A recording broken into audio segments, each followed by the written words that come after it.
Hello everybody, this is Toys R Us, and for this special figure showcase we're going to look at the 1985 Decepticon Astrotrain.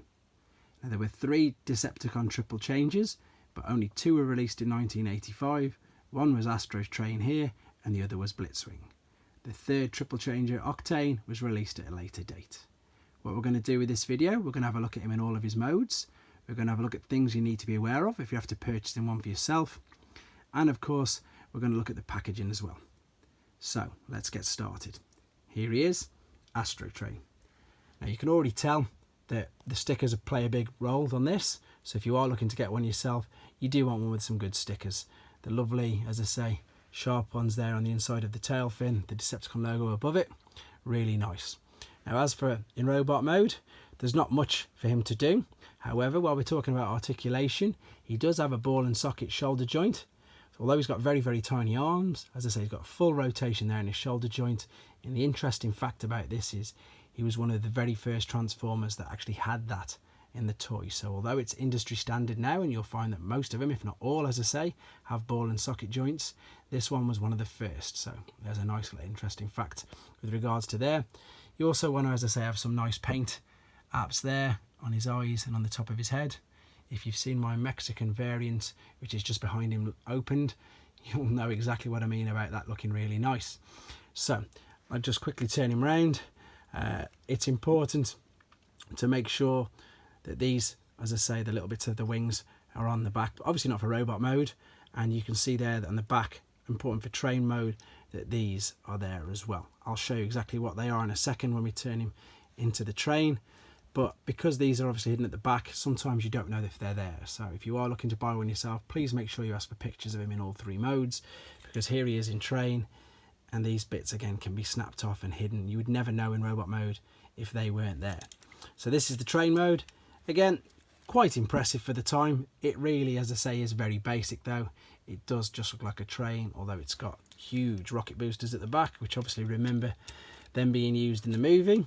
So there he is in train mode, and as I say, I'm not going to get the one out of the box. I've already got the Mexican one out of the box for a previous video. What I'm going to do now then, I'm going to transform the train into the space shuttle, and we will come back and look then. Right then, I've transformed the other one into his shuttle mode, and you can clearly see now why you need the extra bits of the tips there on the wings. And as I say, the folded bits are now still underneath, so be aware of that if it's in just in shuttle mode.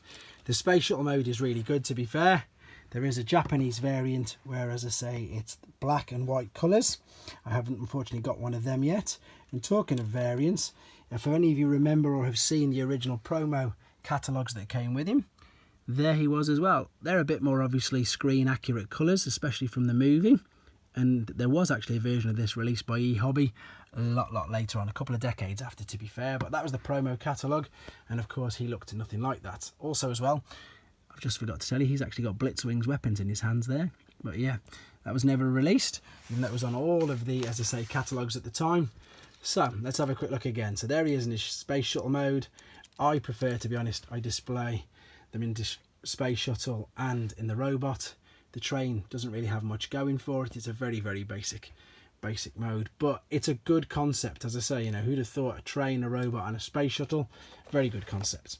Let's have a quick look at the packaging then. So I'll spin it round and we'll have a look. So we've got one of the first battle scenes, the 85 battle scene, because you've got the Dinobots, Jetfire and Shockwave in.